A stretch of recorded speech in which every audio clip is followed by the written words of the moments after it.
Hi there, welcome to part 3 of our practical music theory course. And in today's part, we are looking at rhythm.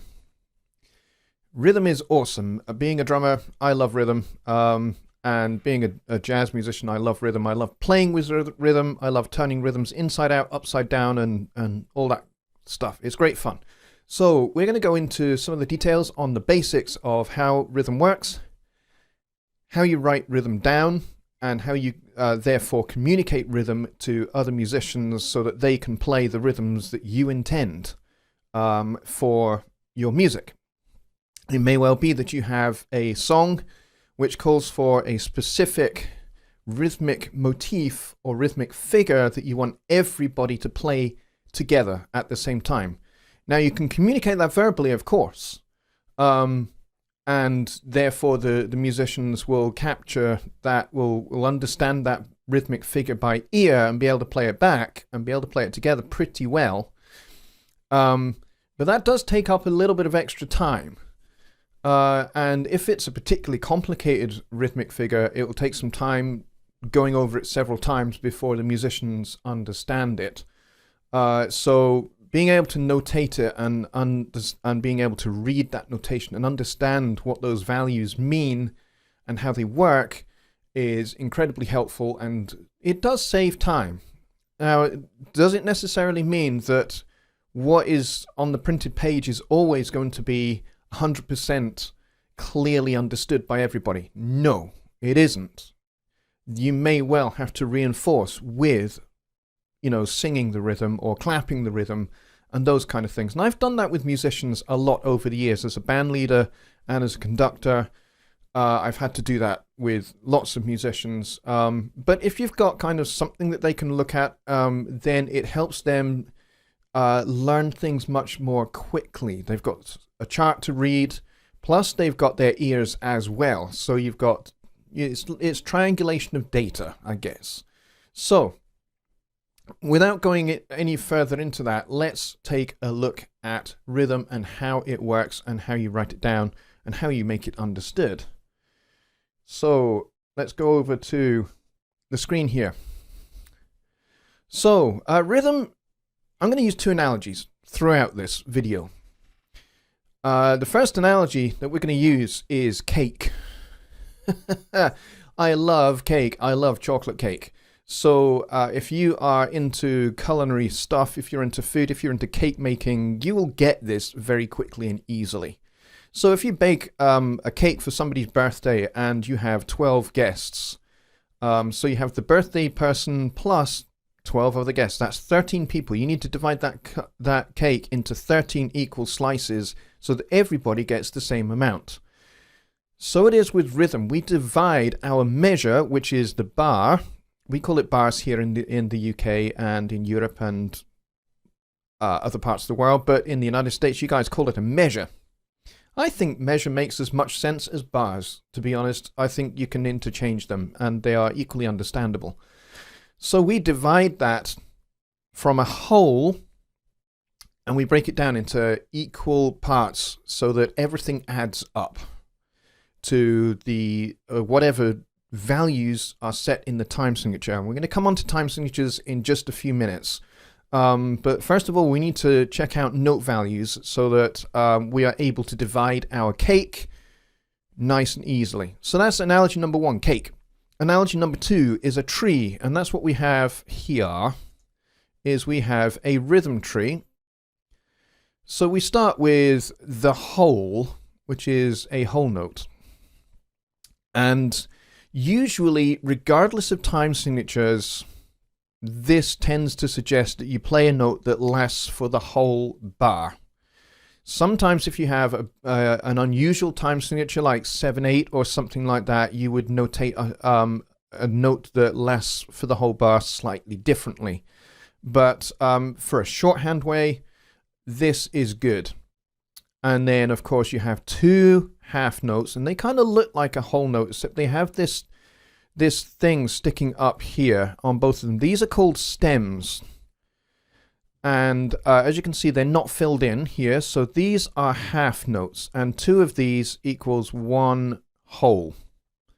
Okay, and then you cut the halves again in half, and you end up with these. These are quarter notes. Now notice that these ones are filled in,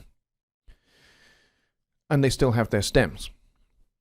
So these are 4 quarter notes. So if you have a bar of 4/4, again, as I say, we'll come on to time signatures later on, then this, and you were to see this in one bar of that piece of music, then this will tell you need to play 1 note on each beat of the bar or measure.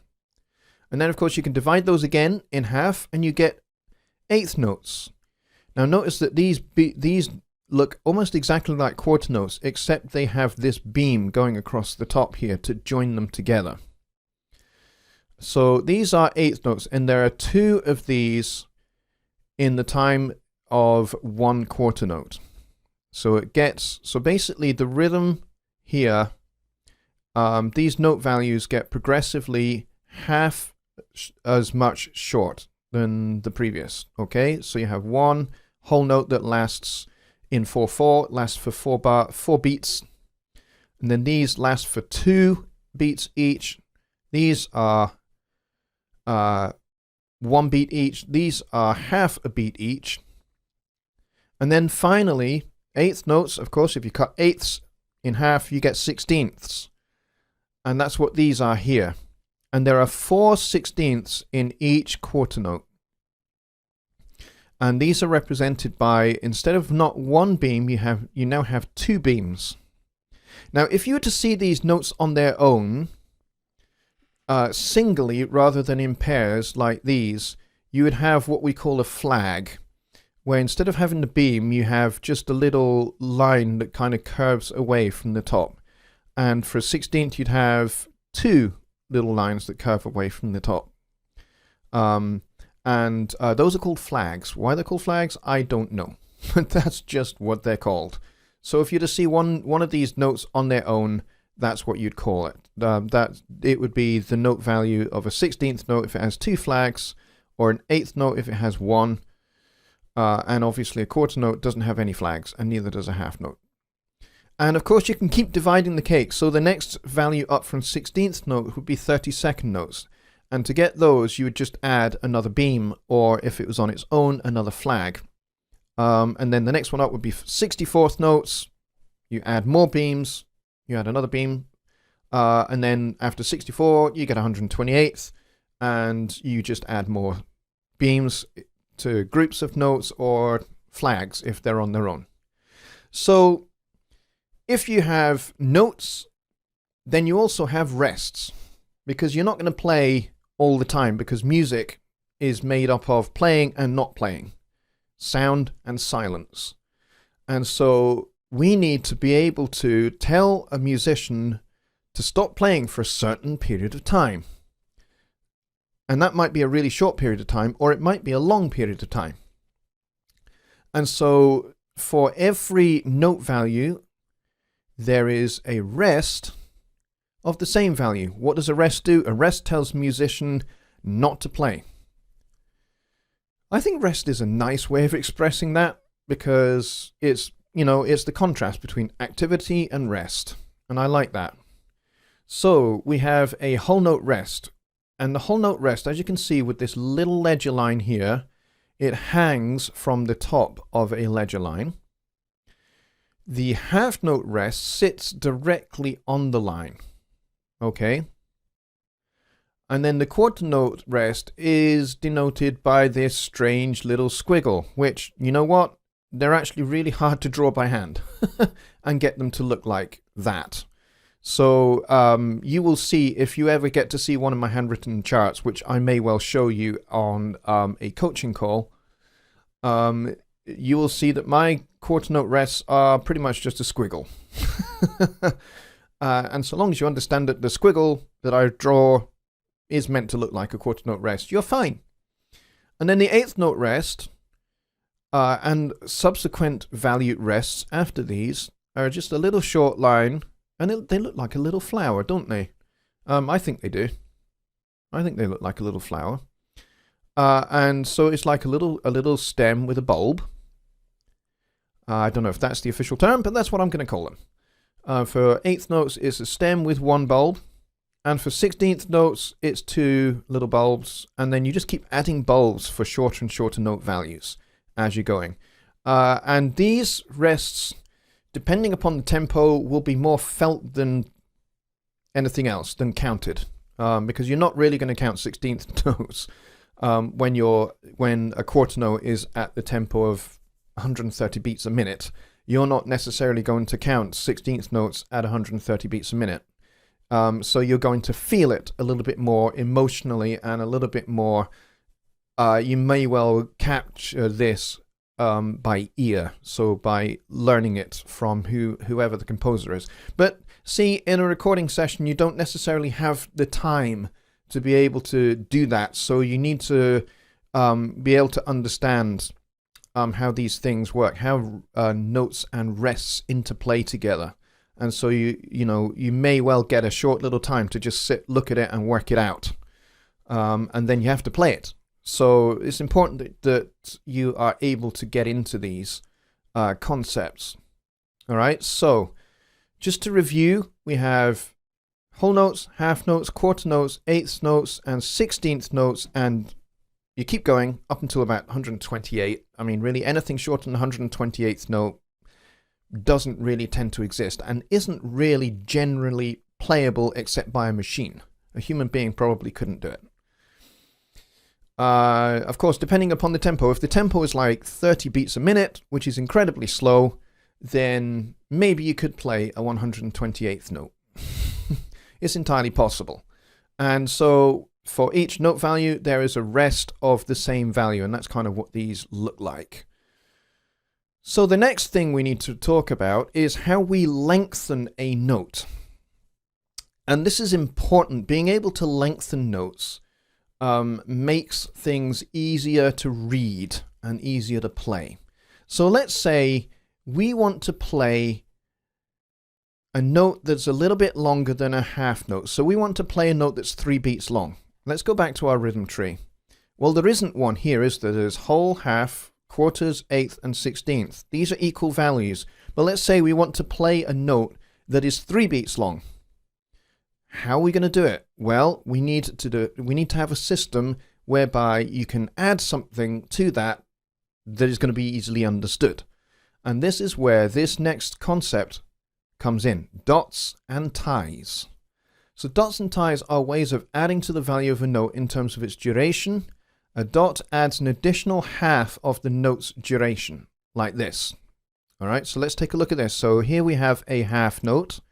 If you put a dot after it, this note now becomes a half note long plus a quarter note long. So now we have the ability to play a note that is 3 beats long. All right, so let's say we want to do the same with a quarter note.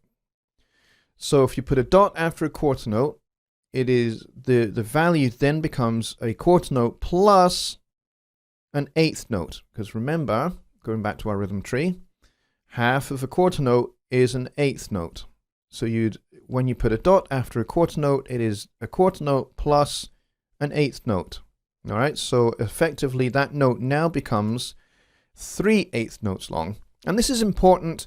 Certainly in popular music, you will find that this value comes up quite a lot, particularly in bass parts. You often see a dotted quarter note followed by an eighth note. So you'll find this in popular music, you'll find this in Latin American music, where you'll get dun dun dun dun dun dun dun dun.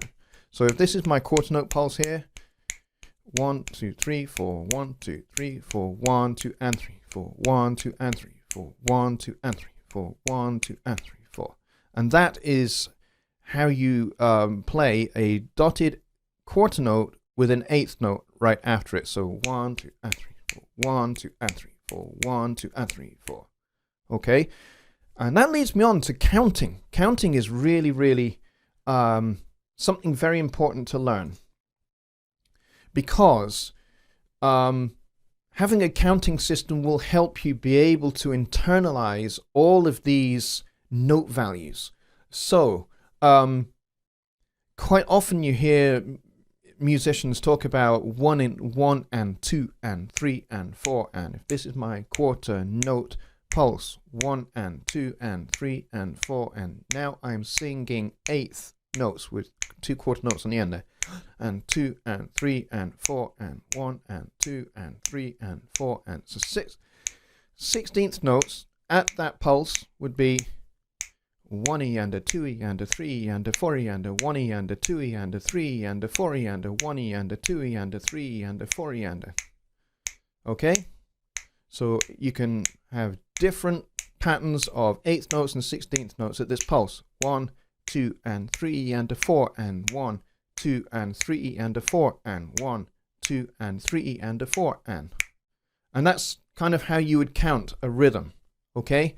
So you may well have come across those kind of things before, but this is an especially helpful way to kind of internalize a rhythm. So what you see on the page, you would sing quite like I just did just then, with a pulse, either with a finger snap or a foot tap or something like that, or hand clap as you're singing, and it helps you to internalize what you see on the page, so that when you are performing it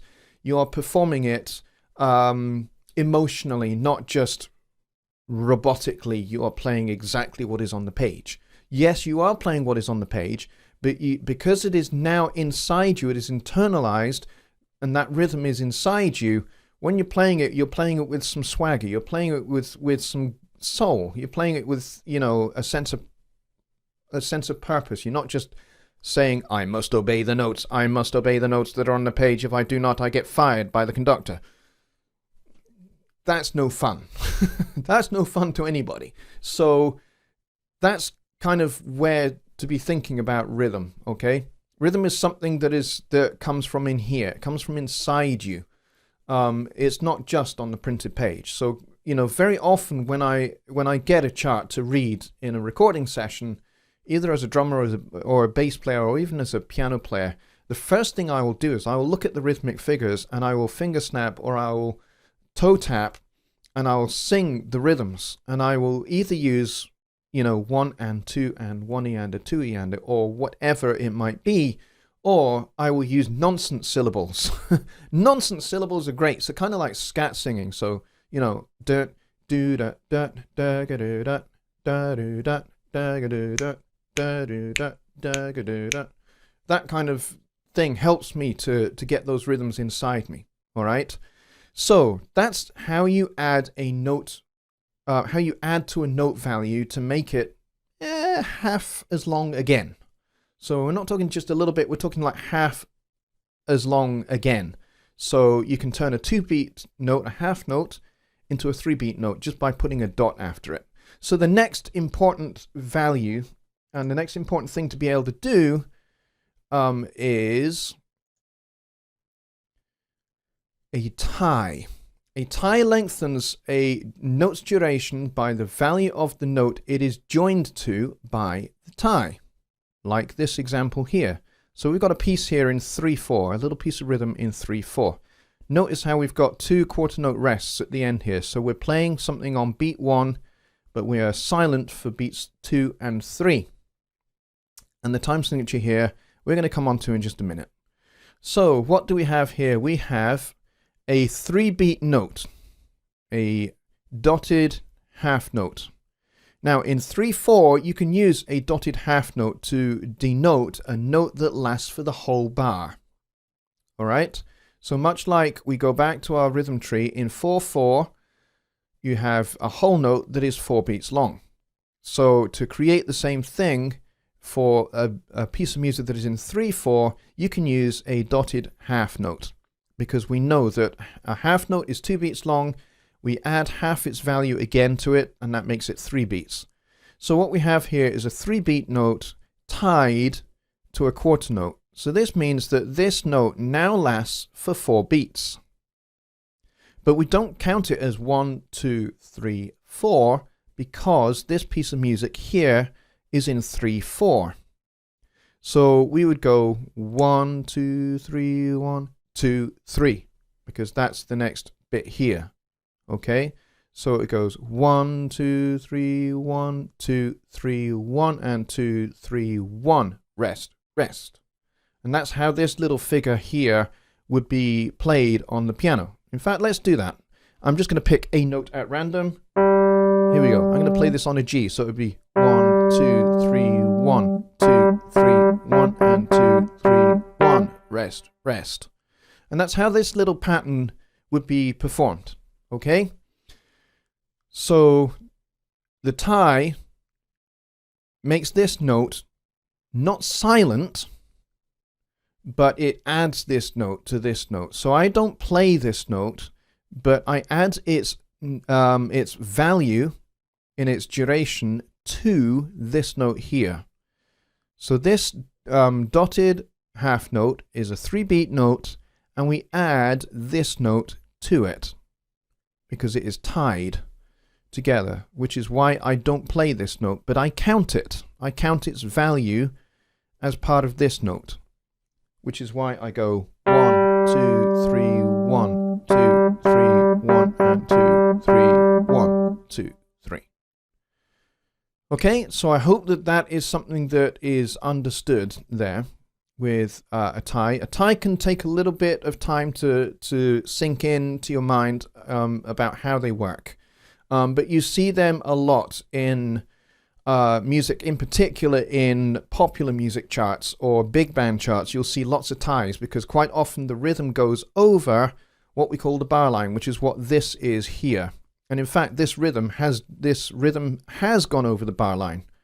So this note here on the first beat of the second bar has been joined to this note here, which is on the first bar. So these two are joined over the bar line, and you see that quite a lot in big band charts. And it may well be a quarter note that is tied to the next note value, or an eighth note, or if it's something that has a little bit more of a 16th note funk feel to it, it might well be a 16th note that is tied on to the next note value in the next bar, whatever that might be in that particular chart. Okay, so that leads us on to time signatures. Time signatures tell us how many beats there are in each measure and what value of duration that beat is. So this is the main pulse of the piece of music. And they're written as two numbers stacked on top of each other like this here. So what do we see here? The top number tells you how many beats there are in the bar.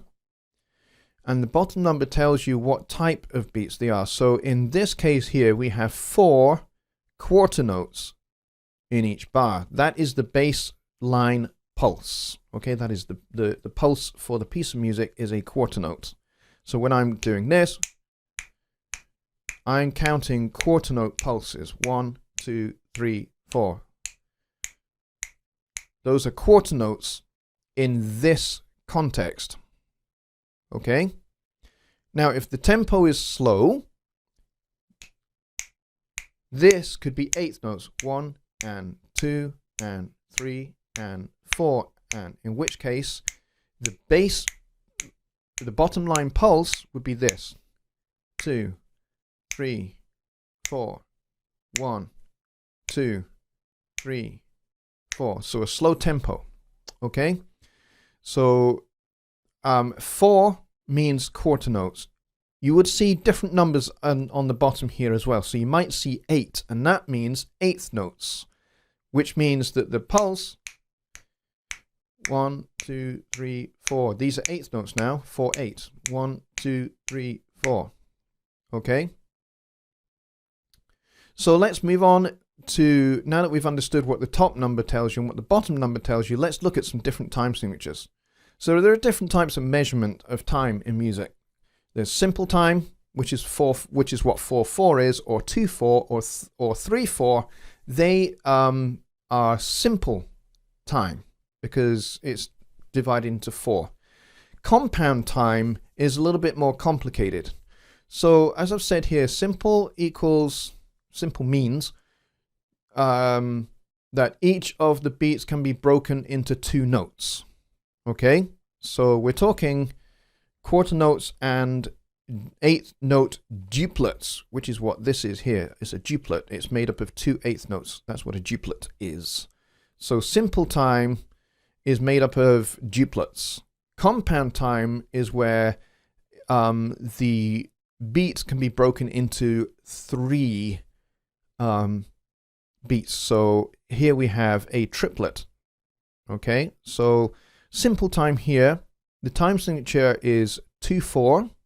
The beat unit is 2 quarter notes per bar, and the division of the beat is duplets. So duplets, and so you'd have pairs of 8th notes and you'd have groups of 4/16 notes. Those kind of rhythms are what you're going to get in 2/4 and in 4/4. And anytime you need to have a group of 3/8 notes, for example, you'd write a figure 3 over the top, because that would tell you that triplets, you know, this is duple, simple time music. Triplets are not the norm, so this is an exception to the rule. So if you needed to go 1 and 2 and 3 and a 4 and 1 and a 2 and 3 and 4 and, see, I've put in a little triplet there, 1 and a 2 and 3 and 4 and. A triplet, you just write a number 3 over the top of it. Now, if you're in compound time, like 6/8, for example, where there are 6/8 notes in the bar, you don't need to write the figure 3 over the top, because the figure 3 tells you that you need to play 3/8 notes in the time of 1 quarter note. And that is for another video series. That's probably for the intermediate video series, but I needed to kind of explain that at least a little bit. So simple duple is 2/4, 2 quarter notes, and division of the beat would be 8th and 16th notes. Compound duple 6/8. This is what the pulse is, particularly if it's a fast piece of music. That's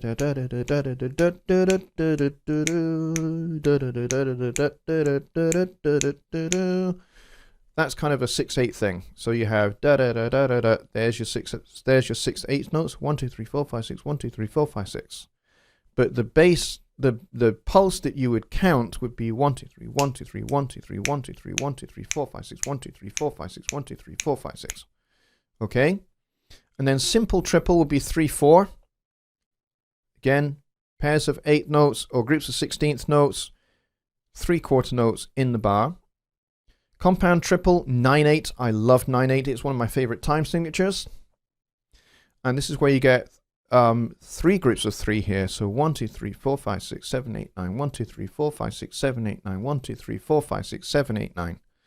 So most commonly, this is how the pulse is felt. 3 dotted quarter notes, which means the quarter note has 2 8th notes plus an extra 8th note added to it. So that's why these 3 dotted quarter notes equal these 9 8th notes. And then simple quadruple 4/4. Talked about that already. Compound quadruple would be something like 12/8, where you kind of is similar to 9/8, except you're adding another 3/8 notes, and so the pulse therefore becomes dotted quarter notes. Okay, I'm going to play a little example of this 12/8 thing because it comes up a lot, particularly in something like a 1950s blues ballad. You would get this kind of thing happening quite a lot. So let's do something like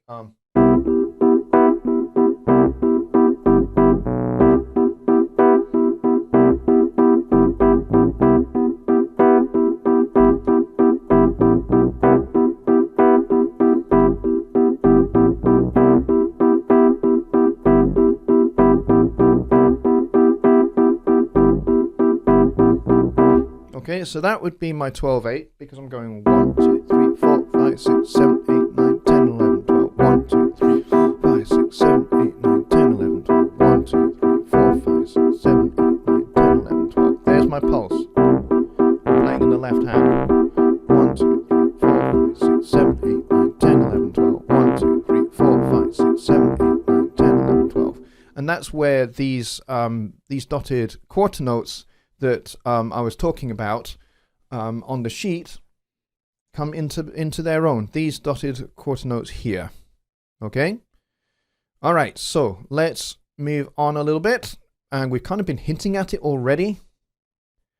But the next thing to be talking about is strong and weak beats. So this concept does not describe the work of different hip hop producers. You know, hey, your beat is stronger than his beat. No, that's not what we're talking about here. It describes how we naturally gravitate towards particular beats within the measure or the bar, and we most naturally give emphasis to beats 1 and 3 in a 4/4 bar. However, in most popular music forms, we emphasize the weak beats, so beat 2 and 4 in 4/4, and we call this the backbeat. So in funk music, in disco music, in R&B, although technically the strong beat is beat 1 and 3, and the chords may actually change on beats 1 and 3,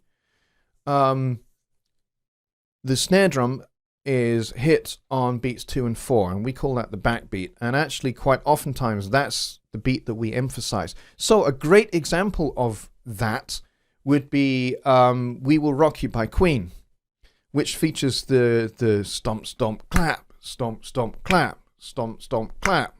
It features that going throughout the song. So you're clapping on beats 2 and 4, which are supposed to be the weak beats. But in popular music forms, we emphasize that more than what are supposed to be technically the strong beats, which are beats 1 and 3. Same with jazz music. Jazz music, the emphasis is on 2 and 4 and not so much on 1 and 3. But really in orchestral music, classical music, opera, the emphasis is on beats 1 and 3. And that leads me on to something that is actually quite important after this. So if we're going to deal with strong beats and weak beats, the next thing we need to discuss are this bit here, accents and syncopation.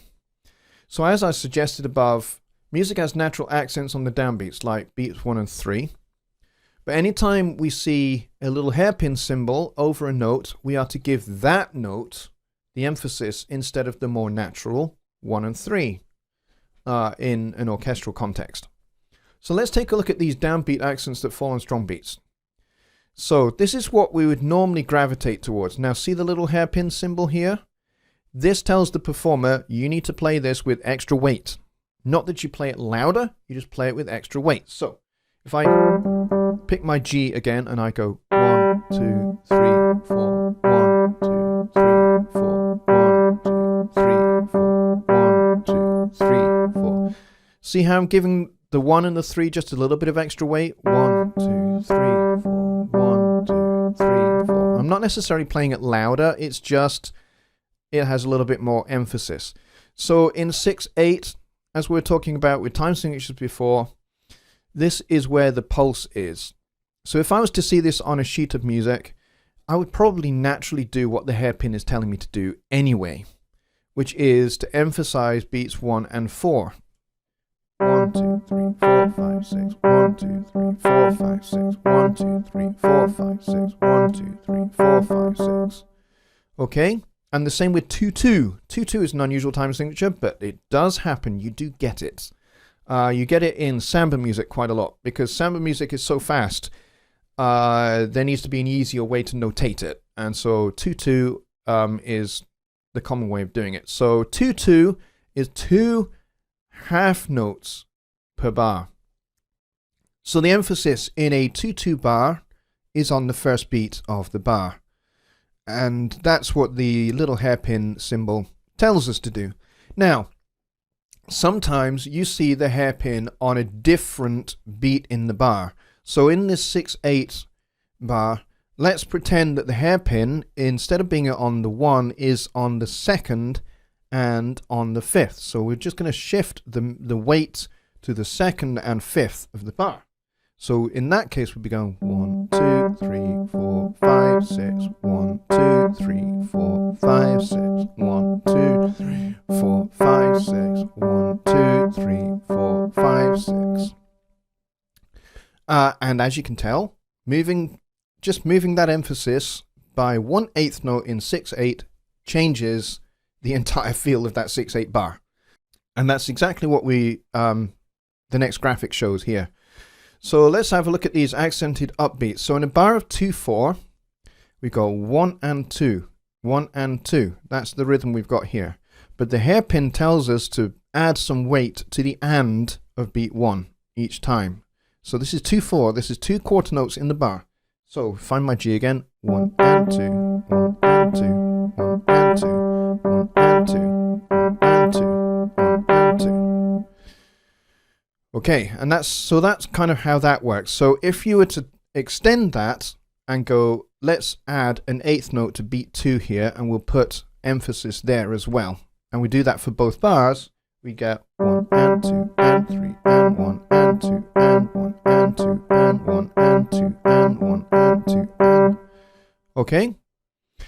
Okay, and that brings us neatly on to syncopation.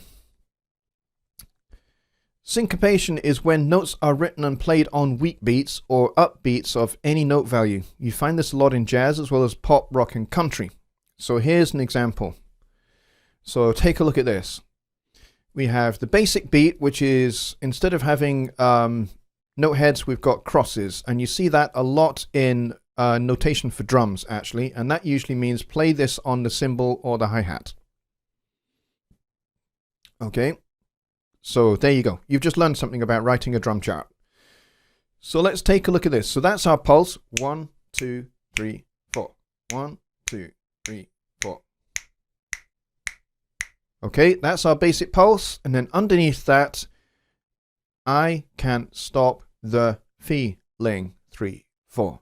I can't stop the feeling. 3, 4. Okay, now I'm not enunciating the pitches at all. Okay, I'm not worried about pitch just now. This is all about rhythm. So that was not syncopated. Most notes come on the beat. In fact, all of the notes in that case came on the beat. But let's have a look at this version of it here, which is syncopated. Notice we've got an 8th note rest at the start here. So we're shifting this a little bit around. So the first note has been shifted by an 8th note. And then we've got a couple of ties here. So we've got a tied 8th note tied to the first 8th note of the second bar. The second 8th note is tied to this half note. And then we've got a rest because everything has to add up to 4. So 4 beats in the bar. So the first one goes, I can't stop the feeling. 3, 4. Let's do the second one. 1, 2, 3, 4. I can't stop the feeling. 3, 4. I can't stop the feeling. 3, 4. I can't stop the feeling. 3, 4. Now, could you hear there how this note is moved? So we get the I can't stop. I can't. Okay, and then the second half of here is the feeling. Notice how I'm giving a little bit of weight to this note here and this note. Just a little bit. There's no hairpin. But that's just naturally how I would sing it. So, I can't stop the feeling. I can't stop the feeling. Okay? So this is effectively an 8th note tied to another 8th note, which makes a quarter note. And the quarter note is over the bar line.